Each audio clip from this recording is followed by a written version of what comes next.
Well, I think it's a learning experience. It's not a final experience at all. Our experiences will continue. There will come a time of judgment, for example, and then we will move off into different venues that have been created for us. The Bible tells us a little bit about them. People have experienced, someone like Carl Jung, for example, the famous, one of the fathers of modern psychiatry. He had this experience. So, it depends on who you are and where you're at, really, what the significance is, but ultimately it's a learning experience because let me give you an example. The first person I spoke to about this was quite a famous minister called Bob Bosworth. His father was very famous, had a healing ministry. When he prayed for people, they were miraculously healed. And he was a missionary in Africa, and that's where I met him.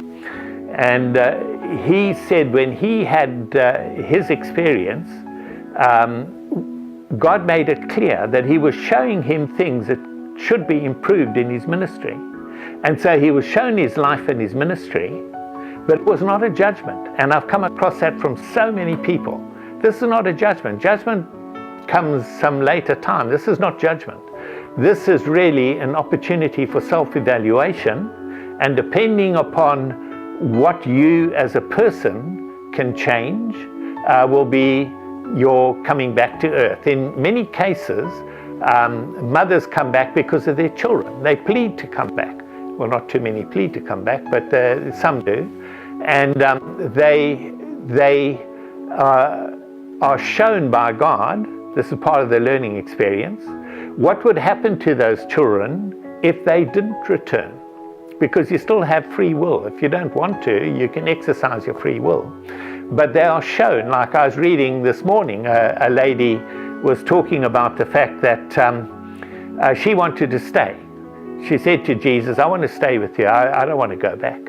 And so he said, well, let me show you what's going to happen to your sons.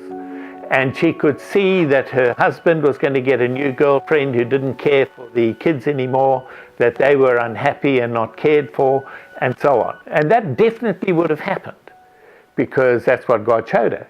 However, she said, yes, I'll go back.